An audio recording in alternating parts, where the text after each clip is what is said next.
Sejam bem-vindos e bem-vindas a mais uma edição do Sem Filtro. Dessa vez, de forma especial, com a temática Trabalho Escravo Contemporâneo no Maranhão. Hoje, nosso time é formado por especialistas e pesquisadores para debater questões de avanços e retrocessos nessa temática. E eles já estão aqui comigo no estúdio da TV UFMA. Flávia Moura, professora da UFMA e pesquisadora.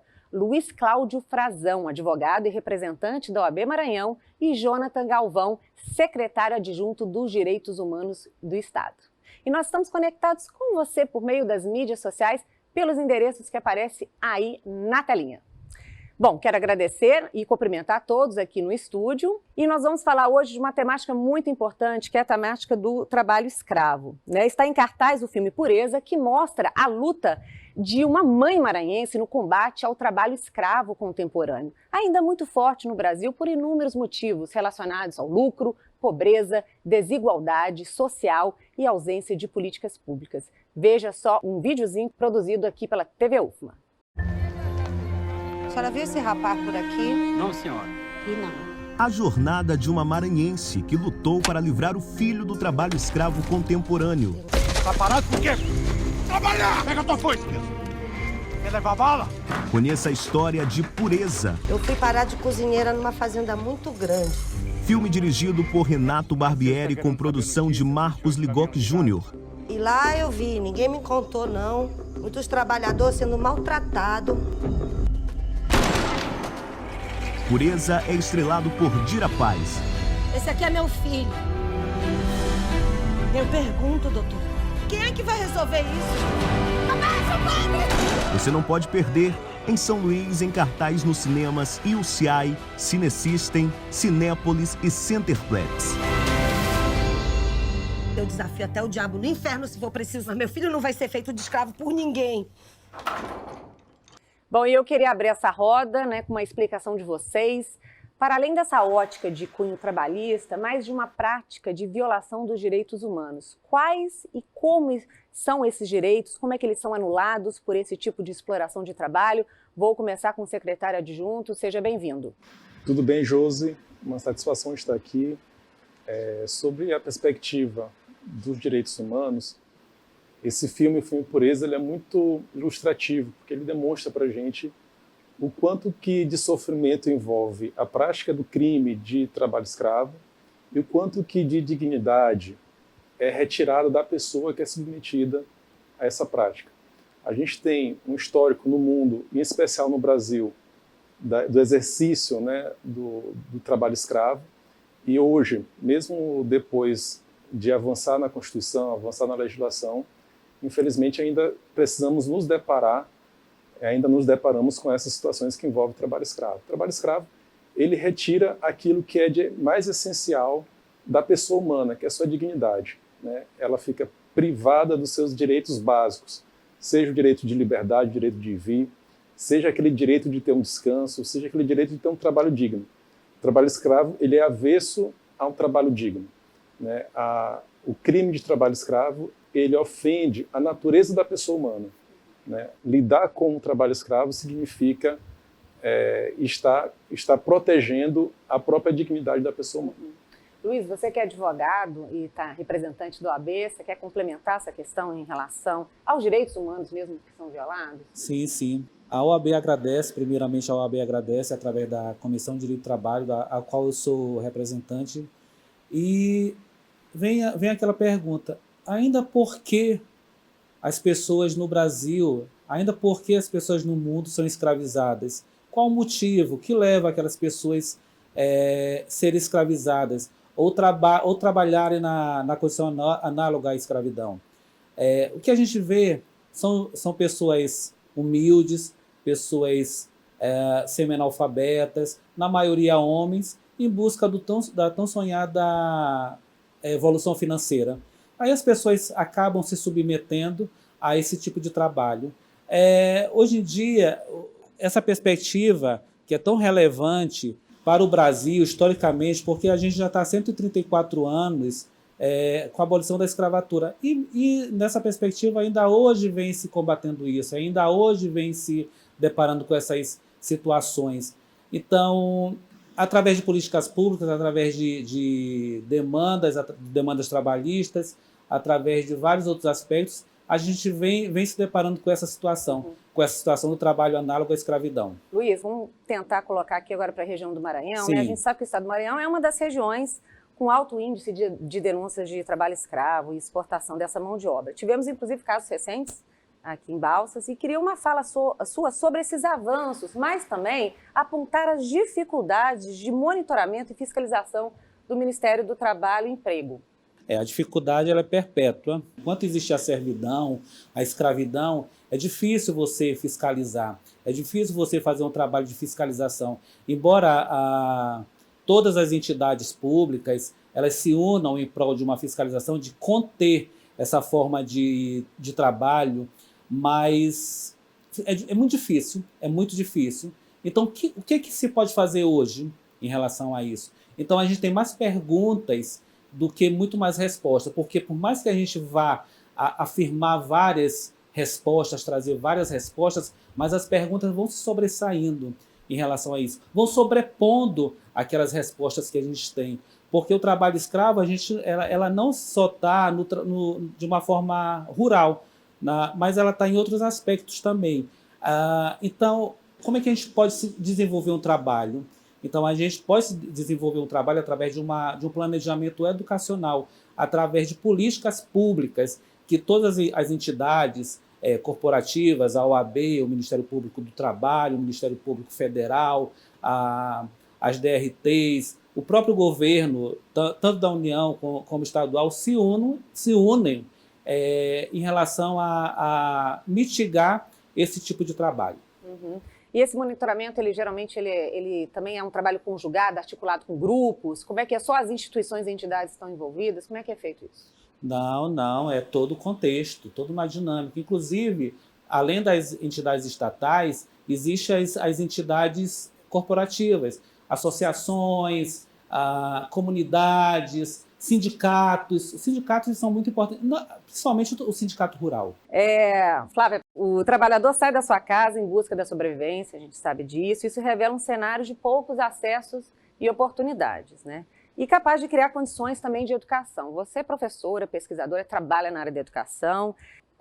Onde que a gente deve focalizar na sua experiência, na pesquisa, que tem que ser um trabalho mais atuante para, de fato, dar condições da gente sair desse cenário, enfrentar, fazer uma mudança a longo prazo?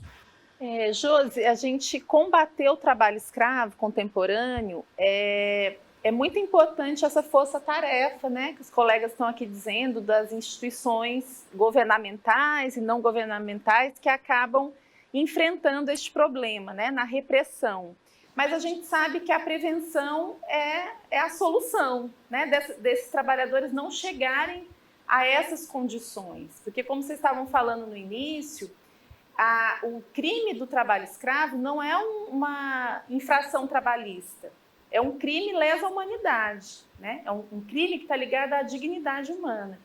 E essas pessoas, elas acabam indo para essas condições, nas nossas pesquisas apontam que hoje, muito menos pela falta de informação. As pessoas têm informação. As pessoas vão trabalhar em locais que elas sabem que há subjugação, né?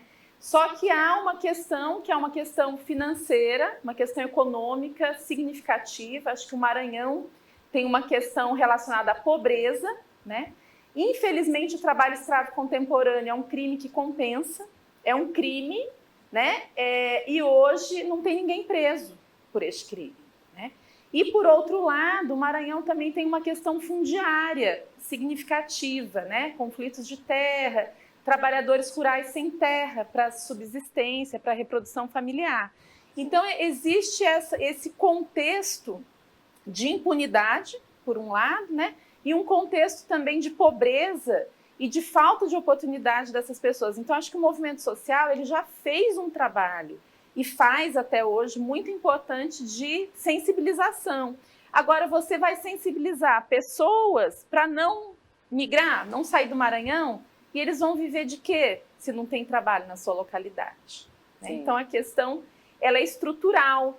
Eu costumo dizer que a fiscalização é muito importante. Toda essa força-tarefa, desde dos grupos móveis de 1995, quando começam, eles são fundamentais, inclusive, para a gente perceber esse problema no Brasil hoje. Só que ele não resolve esse problema, ele enxuga gelo, porque os trabalhadores, inclusive, reincidem, né, pela questão estrutural mesmo. Sim, sim. Jonathan, como é que tem sido o trabalho da Secretaria, né, nessa articulação que a professora Flávia ela aponta, né, que precisa ser um trabalho conjunto? Como é que a Secretaria tem atuado? Josi, essa informação da professora Flávia sobre a base dos problemas que envolvem a vulnerabilização de trabalhadores à situação na hora de escravo, ela é essencial para a gente compreender esse fenômeno. A gente tem um estado no Maranhão hoje como estado como o maior fornecedor de mão de obra escrava do Brasil. A gente estava conversando aqui antes sobre esses dados, né? Eu peguei aqui que são mais de 6.400 trabalhadores maranhenses resgatados de outros estados para cá. Perdão, trabalhadores maranhenses e mais de 8.000 trabalhadores que se declaram morar no Maranhão, mas que foram resgatados do trabalho escravo em outros estados. É o maior do Brasil. Por que isso acontece, né? A questão da vulnerabilização desses trabalhadores para acesso à terra, acesso a trabalho digno no nosso estado, de fato, ele é a principal razão para que o Maranhão tenha essa incidência tão grande de trabalho escravo. A questão dos conflitos agrários, os conflitos fundiários, os conflitos socioambientais, as disputas pela posse da terra, elas também empurram os trabalhadores, as comunidades, os povoados para situações de vulnerabilização também.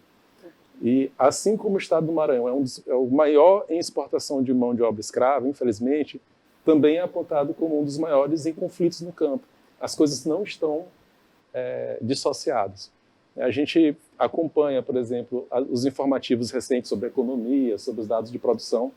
A gente viu que o setor do agronegócio subiu a exportação de grãos em 15%. Mas a gente também viu que a pobreza no estado do Maranhão aumentou, né? No decorrer dos anos, teve pandemia. Apesar de todos os esforços feitos pelo governo do estado, que são esforços relevantes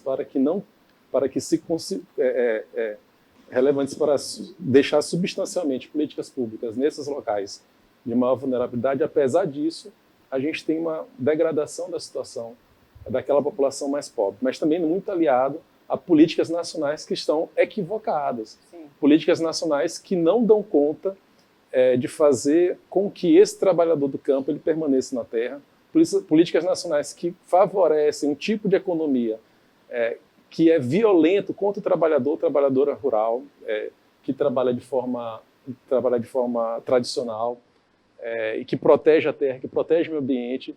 As políticas econômicas elas não dão conta desse tipo de produção. Elas trabalham na perspectiva de concentração de renda, e essa concentração de renda que é responsável pela vulnerabilização de trabalhadores para o trabalho escravo. Essa perspectiva, professora, ela traz para a gente um cenário que faz com que a gente precise discutir políticas públicas direcionadas para esse tipo de situação que a gente já reconhece no nosso estado. Sim. Então, o problema identificado da quantidade de trabalhadores resgatados e a base do problema, que é o tipo de economia que se adota, o perfil de desenvolvimento que se escolheu adotar no Estado brasileiro, o modelo de desenvolvimento que se escolheu adotar no Estado brasileiro, que é um modelo excludente, de concentração de renda, né, e de exploração do trabalho até chegar à situação de trabalho análogo de escravo, esse modelo a gente precisa ter consciência sobre como é que ele funciona para, a partir daí, adotar as políticas públicas que são necessárias para combatê-lo. Sim. Eu vou dar um dado aqui. Alguns estudos, eles mostram que o trabalhador rural escravizado no Brasil é quase, na sua totalidade, do sexo masculino, não branco, e com nível de escolaridade, que é o que a gente está falando aqui, muito baixo. Então, existe aí, muito forte, uma desvalorização social, intensificada por condições vulneráveis de vida, que é o que a gente acabou de falar. Então, Flávia, eu estou muito interessada, a partir da sua experiência, da fala desses sujeitos, o que é preciso para garantir e resgatar essa valorização social? Porque senão ele retorna a fazer isso, ele volta a fazer, né? Josi, é interessante porque o dado mostra esse perfil aí que você falou. né? Mas a gente tem investigado mais profundamente e a gente começa a enxergar a mulher também no contexto do trabalho escravo contemporâneo, né? Às vezes não é a mulher própria que migra, que é a trabalhadora resgatada, tal, mas é quem fica em casa dando conta de tudo, né? Enquanto o marido ou o pai tal migra. E a gente também, por essas questões mais contemporâneas, né, que nos permitem olhar este dado, né, numa perspectiva mais do feminismo, numa perspectiva mais de gênero, a gente tem percebido que muitas mulheres, sim, acabam sendo a própria Pureza, né? Dona Pureza, ela chegou a trabalhar numa fazenda como cozinheira. E muitas das vezes essas mulheres vão acompanhando grupos, né, de trabalhadores que um deles é o seu companheiro ou o seu pai, e elas não, nem elas, né, às vezes se reconhecem como se estivesse trabalhando, ela está só acompanhando, cozinhando todos os dias, né, fazendo tudo ali, mas é como se ela estivesse só atrapalhando.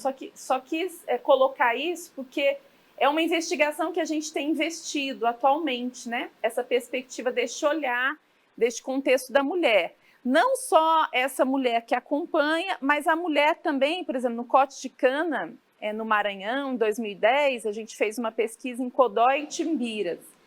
E tinham grupos enormes de mulheres que migravam para Cana. Tem algumas atividades econômicas, como a colheita de cebola, de alho, de morango, né, em Minas Gerais ou mesmo no sul do país, que eles preferem que as mulheres colham, né, façam a colheita. E, inclusive, em situações muito degradantes de trabalho, agachadas, né, uma questão de ergonomia seríssima, assim, desse processo de superexploração. Mas, assim, voltando, respondendo a sua pergunta, essa questão desse perfil... Sim, esse trabalhador, esse sujeito que a gente costuma conversar nas nossas pesquisas, é um sujeito vulnerabilizado, né? Eu penso que ele não é vítima mais, já foi, da conversa bonita do gato, né? Do aliciador. Alguns ainda sim, mas em geral muitos já sabem, essa informação já circula nas comunidades. Mas eles acabam fazendo essa conta. Eu vou ficar em casa sem trabalho. Ou eu vou, como eles mesmos falam, aventurar, né?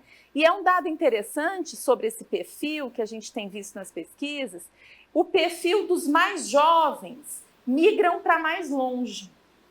E o perfil dos adultos, né, de 30 anos para frente, que continuam nessa vulnerabilidade social, mas já tem família, tal, eles acabam pegando serviços dentro do próprio Maranhão. Daí a gente tem essas fiscalizações como essa de Balsas que você indicou, ou de fazendas em Codó, na região dos Cocais, ou mesmo lá na base da cadeia produtiva da siderurgia, na região tocantina, em Açailândia, né? Então, vocês podem perceber, quando há o resgate, nas fichas ali do seguro-desemprego, esses adultos, eles foram escravizados mais perto, ou no território maranhense, ou no Pará, ou no Tocantins, né?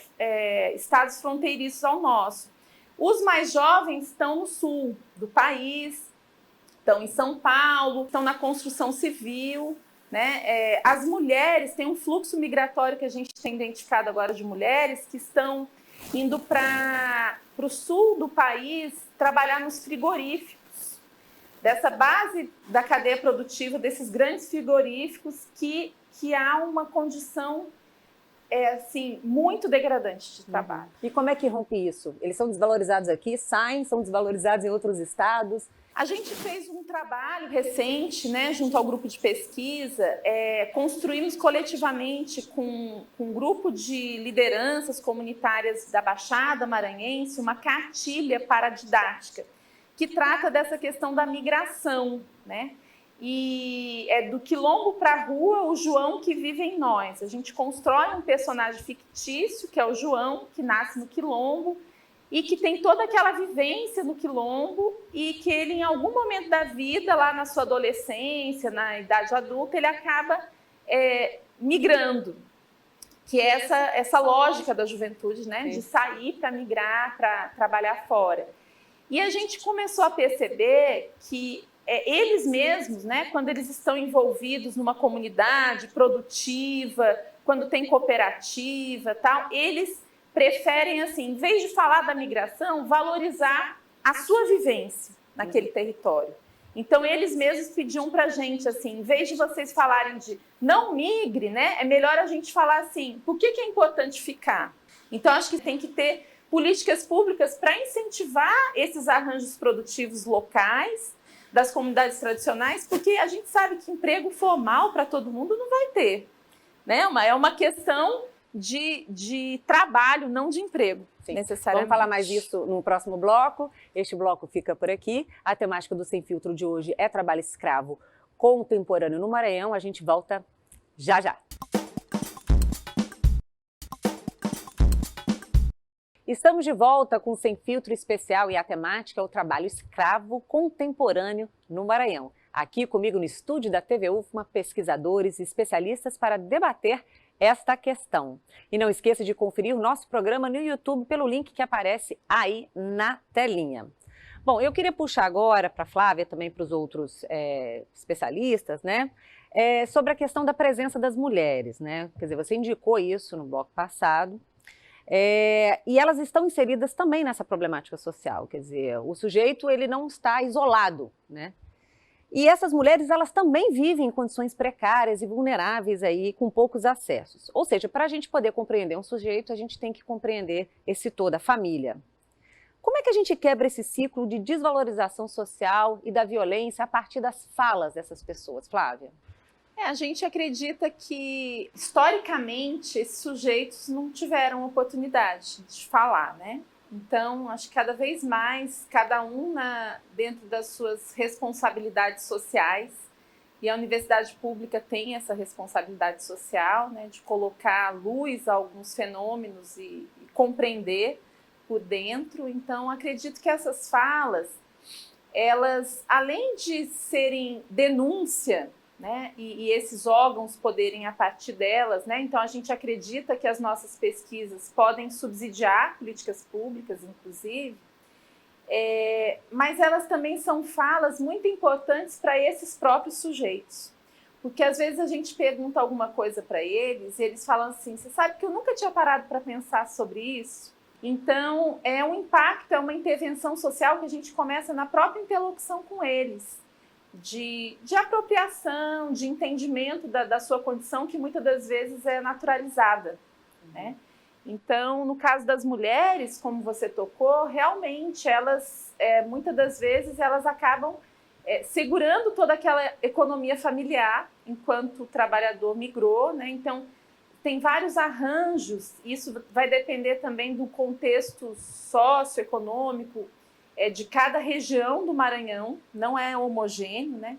Então, duas áreas, por exemplo, que a gente conhece bem como pesquisa, a região dos cocais, lá, Codó, Timbiras, você tem um latifúndio arcaico ainda, você tem muito cercamento de terra e você tem as comunidades sendo cada vez mais expulsas da sua terra, muito conflito. E lá essas mulheres elas acabam ficando, né? Então os homens às vezes preparam a terra. Até muito pouco tempo atrás tinha a questão do foro, de você comprar, alugar um pedaço de terra para poder plantar e depois pagar por meia ou pagar até mais, né? E, por exemplo, na região tocantina, como esses trabalhadores já estão nas chamadas pontas de rua, né? Eles já são mais urbanos. Eles já são mais vulneráveis a virarem os chamados peões de trecho, que são esses trabalhadores que vão para uma empreitada e a partir dela vão para outra, e às vezes perdem o retorno para casa, como é o caso do Abel, o filho da dona Pureza, né? Que ela teve que ir atrás porque ele acabou indo de um garimpo para o outro e tal. Então essa questão da mulher é uma questão que a gente precisa entender melhor essas relações. Eu acho que tanto nós, pesquisadores, quanto os agentes públicos, né, que estão no enfrentamento, no combate ao trabalho escravo, e o próprio movimento social, até porque é uma naturalização das próprias mulheres. Eu mesma tive a oportunidade de entrevistar uma senhora que foi cozinheira por algum tempo de uma fazenda, onde teve uma fiscalização e foram resgatados trabalhadores, e ela me falou, eu não fui resgatada. E eu falei, mas o auditor fiscal não viu a senhora? Como foi essa situação? Ela falou assim, não, ele me perguntou, eu falei que eu não estava trabalhando. Eu estava só acompanhando meu marido. Né? Então, há também essa naturalização. É um processo histórico muito forte né, de dominação, e que o próprio movimento social, os próprios agentes de direitos humanos, às vezes também precisam se atentar a isso, que é uma naturalização. O auditor fiscal não vê, o procurador às vezes não vê, porque ele não tem, não é porque ele não quer, né? Ele não está formado para ver. E tenho conversado bastante com a Comissão Pastoral da Terra, o Moquibom, que é o movimento das comunidades quilombolas do Maranhão, e eles mesmos reconhecendo muitas das vezes que não percebiam essas nuances que agora estão sendo postas, né? Vou te cortar só para falar das entidades, vou aproveitar que as duas entidades estão presentes. Como é que a OAB enxerga essa situação quando eu falo da família? A OAB enxerga da seguinte forma, só aproveitando o gancho da professora, a fiscalização hoje em dia ela é muito difícil de ser realizada, mesmo porque quando o Ministério Público do Trabalho, talvez eu não seja a pessoa mais apropriada para falar sobre isso, mas quando chega o Ministério Público do Trabalho para fiscalizar, eles escondem vários trabalhadores. Então, é difícil você fazer o resgate daqueles trabalhadores naquela condição, naquele momento. E a família daqueles trabalhadores aliciados, daqueles trabalhadores escravizados, elas são tão vítimas quanto os trabalhadores. Ou seja, é um sofrimento em conjunto, é um sofrimento de todo mundo. É a esposa, a mãe, os irmãos, as irmãs, o pai que fica em casa. Ou seja, todo mundo se vitimiza em relação a isso. E falando da mulher também, é importante enfatizar que a mulher ela não é só escravizada na área rural, né? Na área da lavoura, da cana-de-açúcar, da quebra de coco. Ela é escravizada em outras situações, ela é escravizada na indústria de confecção. Hoje vem muita mulher escravizada do Paraguai, da Venezuela, para o Brasil, para ser escravizada, né, nas indústrias de confecção. E os homens na construção civil também. Existe muita mão de obra escrava na construção civil. Ou seja, haitianos, venezuelanos, que vêm para dentro do Brasil atrás de uma oportunidade melhor de trabalho e acabam sendo escravizados. A gente está falando um pouco desse cenário, né, a respeito do trabalho escravo. Eu queria que você desenhasse para a gente como é que está o cenário hoje do estado do Maranhão, quais foram os avanços dos últimos anos, como é que você tem percebido isso? Pois bem, como falado antes, o estado do Maranhão ele tem esse histórico de ser o estado com a maior quantidade de trabalhadores resgatados e oriundos do Maranhão resgatados em outros estados. Mas, por outro lado, também é verdade que hoje o estado do Maranhão é o estado com a maior quantidade de políticas públicas e com o melhor desenho de política pública de combate ao trabalho escravo do Brasil. De 2015 para cá, foi possível, através de um amplo diálogo com a sociedade civil organizada, com a universidade, a professora Flávia ela contribui bastante com esse diálogo em nível de Estado, é uma referência aqui para a gente. Outras entidades da sociedade civil, a própria OAB, a CPT, e os órgãos que compõem a COETRAI, que é a Comissão Estadual de Erradicação do Trabalho Escravo, foi possível ampliar o debate sobre quais são as políticas necessárias para que o Estado do Maranhão enfrente essa prática, esse crime aqui. A gente teve, de 2015 até 2017, uma ampliação do diálogo, e em 2017 teve uma ação muito relevante para o Estado do Maranhão e que acabou ganhando repercussão nacional. O então governador Flávio Dino, ele assinou com o Ministério Público do Trabalho um termo de ajustamento de conduta pelo qual o governo do Estado do Maranhão se comprometeu na execução de um programa estadual de erradicação do trabalho escravo. Isso foi inédito, isso nunca aconteceu no Brasil. Você tem um governador, um ex-governador, que à época ele entendeu que ele deveria assinar um documento comprometendo o Estado do Maranhão a cumprir cada ação planejada, no prazo planejado e destinando os recursos necessários para aquelas ações, sob pena do próprio Estado pagar a multa e se responsabilizar pelo não cumprimento daquele programa, porque foi assinado por meio de um termo de ajustamento de conduta. Esse termo, até hoje, ele é cobrado pelo Ministério Público do Trabalho. Nós precisamos fazer monitoramento da execução desse termo, fazemos relatórios sobre o cumprimento desse termo e apresentamos eles periodicamente para o Ministério Público do Trabalho. A gente também construiu, junto com a Coetrai, a revisão do Plano Estadual de Combate ao Trabalho Escravo. O que é um plano estadual? A gente tem um programa e tem um plano.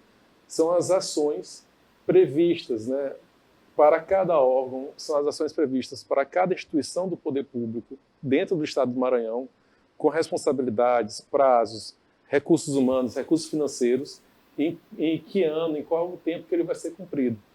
Foi feita a revisão do plano em vigor, o segundo plano, e o Estado do Maranhão hoje já tem o terceiro plano estadual de erradicação do trabalho escravo. É um plano que ele está muito bem feito, está muito bem elaborado. Foi construído por várias mãos, tanto do poder público quanto da sociedade civil, e coloca o Estado do Maranhão como um dos estados, do meu ponto de vista, como o estado mais avançado em nível de articulação de políticas para combater o trabalho escravo.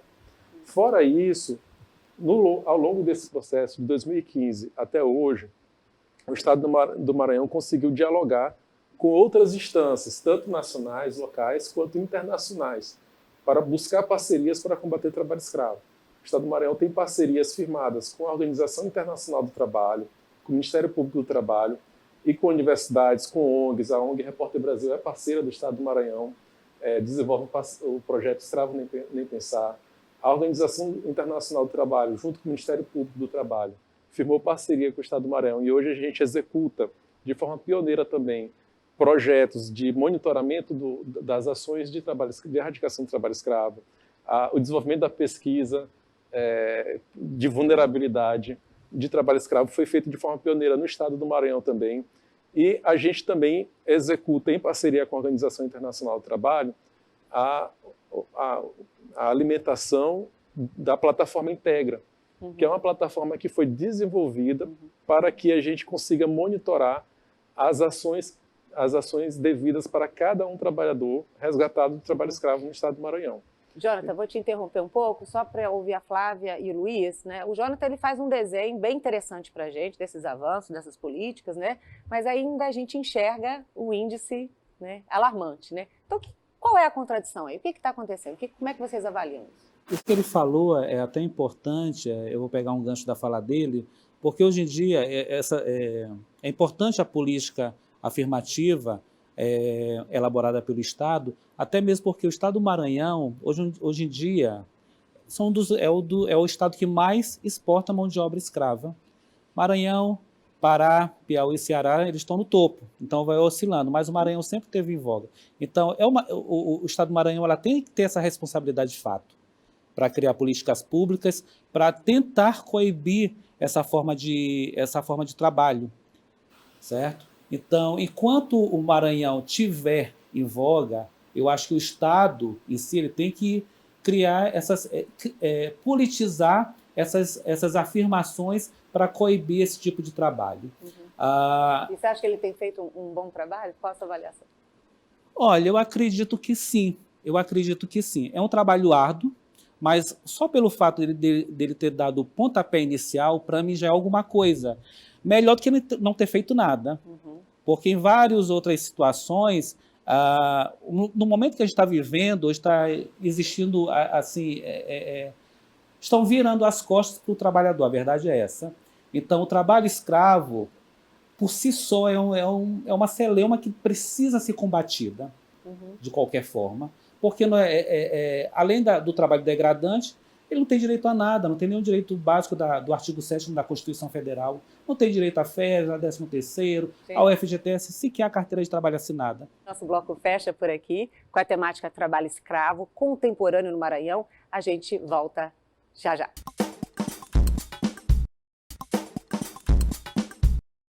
Voltamos para o nosso último bloco, o Sem Filtro vem com uma edição especial com a temática Trabalho Escravo Contemporâneo no Maranhão. Aqui com a gente, um time de especialistas para debater essas questões. E lembrando que este programa também está disponível no nosso canal do YouTube, pelo link que aparece aí na sua telinha. Flávia, eu vou começar com você dessa vez. Você pesquisa comunicação, trabalhadores e fluxos migratórios, né? Há bastante tempo. Eu queria uma análise sua sobre o papel da mídia, porque a gente ainda não puxou a mídia, ela é um agente importante nesse processo, né? Na representação do trabalho escravo, em termos de, inclusive, reprodução de estereótipos e sob a ótica dos trabalhadores no Maranhão, essas vozes sobre essa temática. Pois é, a gente fez um trabalho de fôlego, né, quando estava no doutorado, tentando entender o trabalho escravo e a mídia, né, essas representações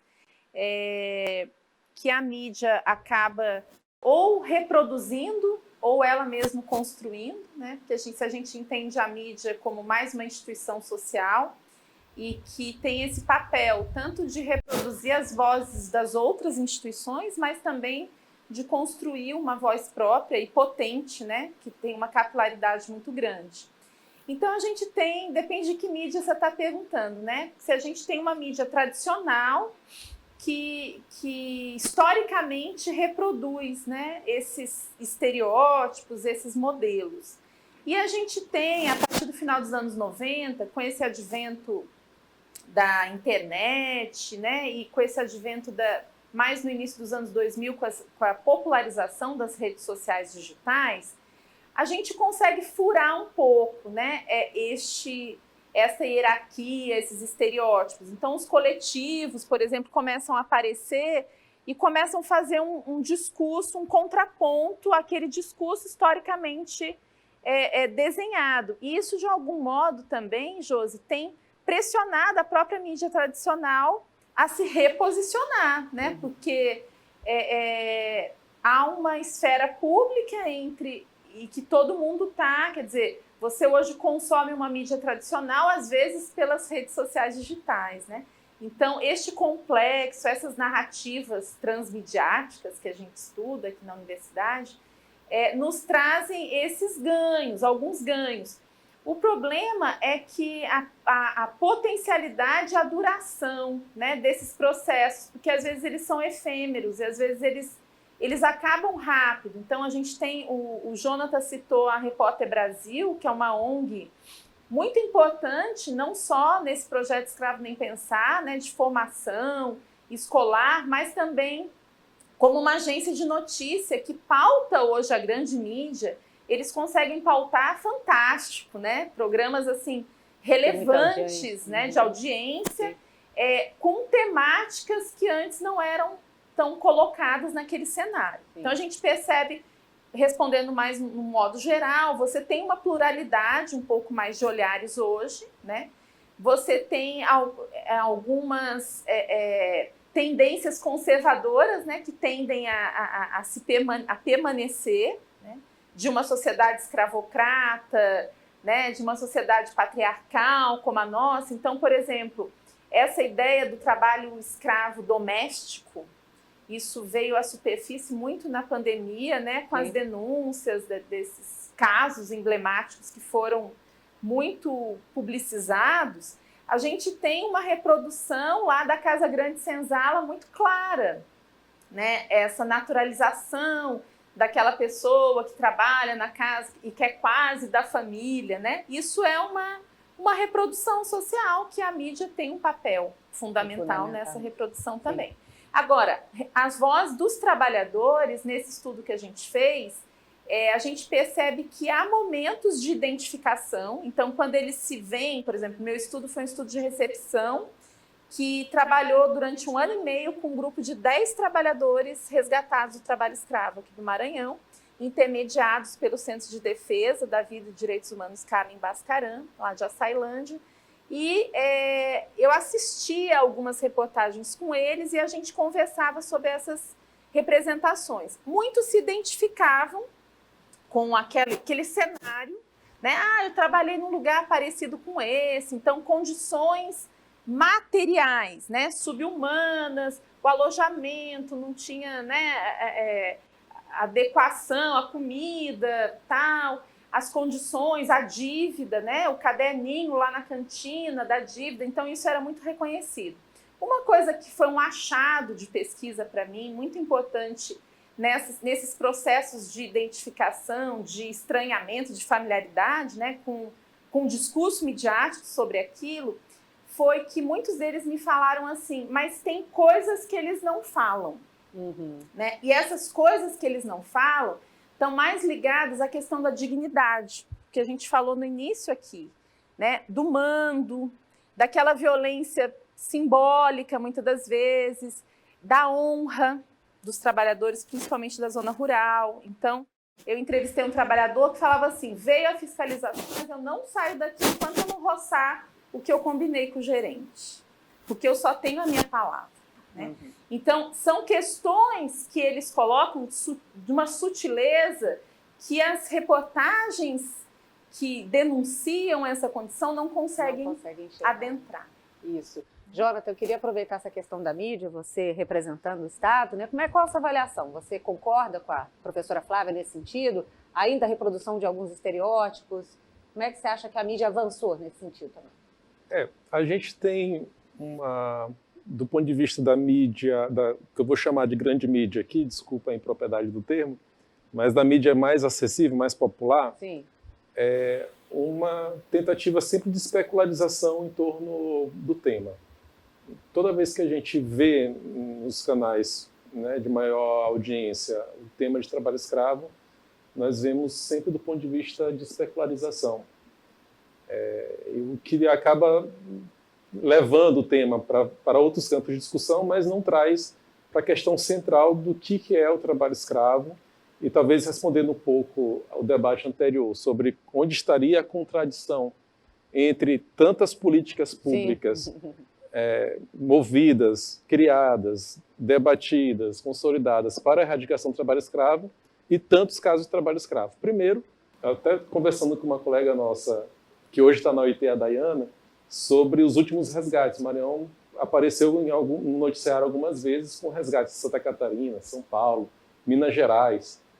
Ela me chamou a atenção para uma coisa, ela falou assim, pelo menos apareceu, pelo menos foi feito o resgate.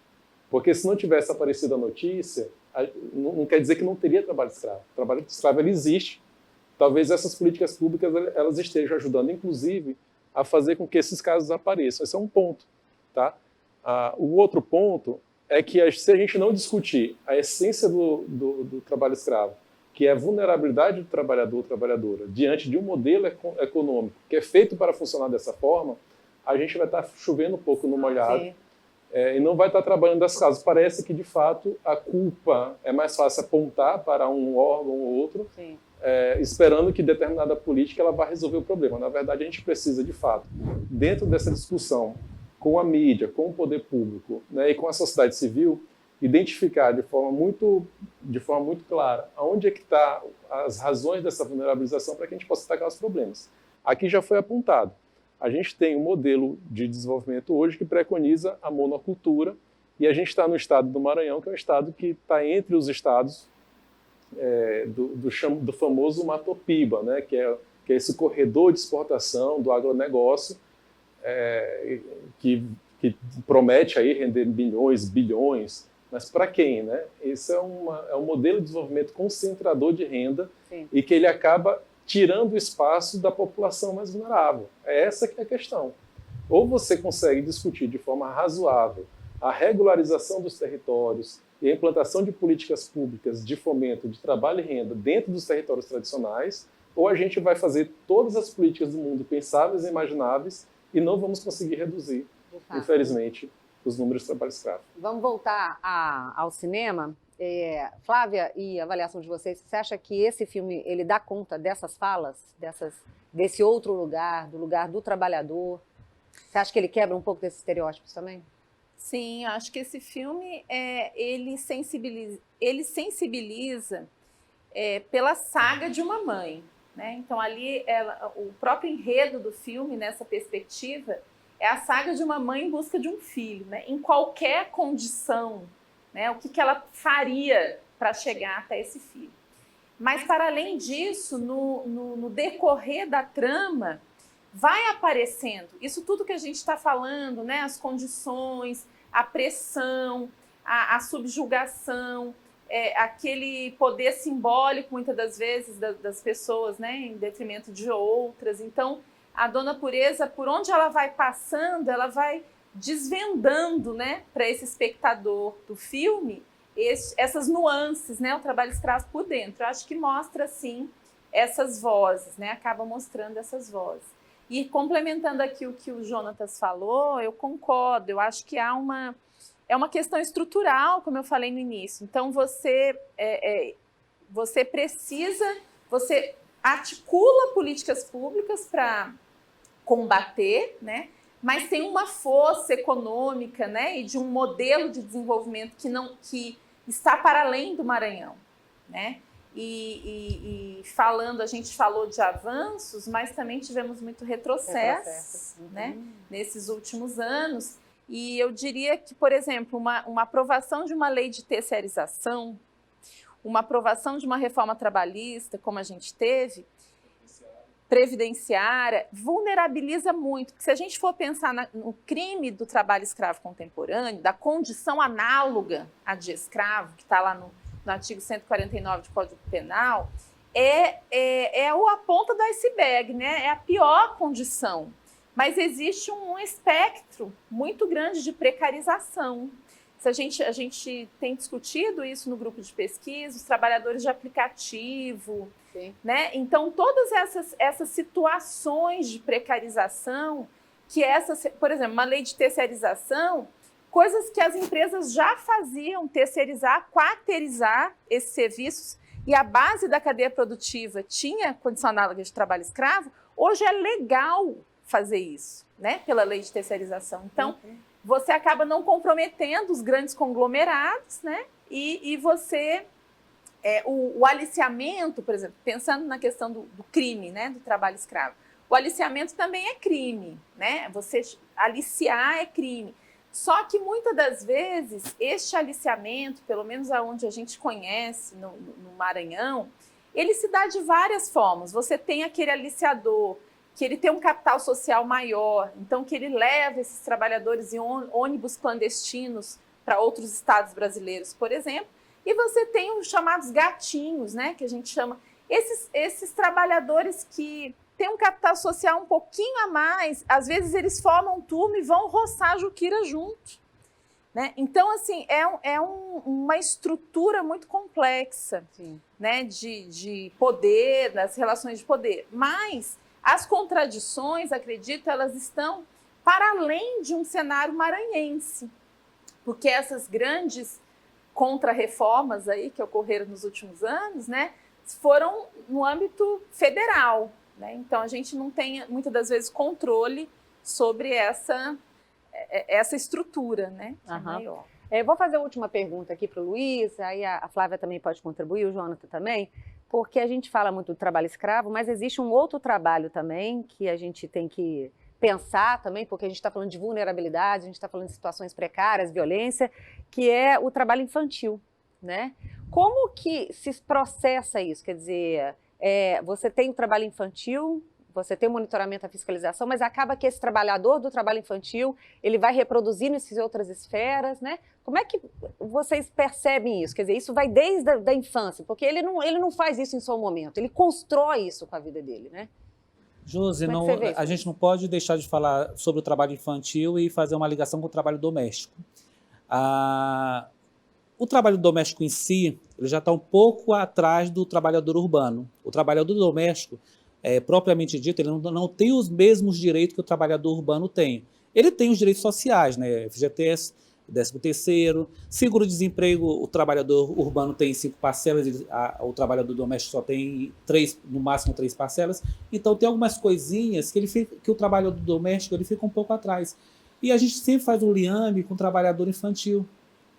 A criança e o adolescente trabalhando de forma doméstica. Vem aquela menina do interior para cuidar da casa e o patrão acha que colocando para estudar, dando umas coisinhas para ele, está tudo resolvido. E não está. Não está. Ele está trabalhando, ela está trabalhando, ou ele está trabalhando de forma arduamente.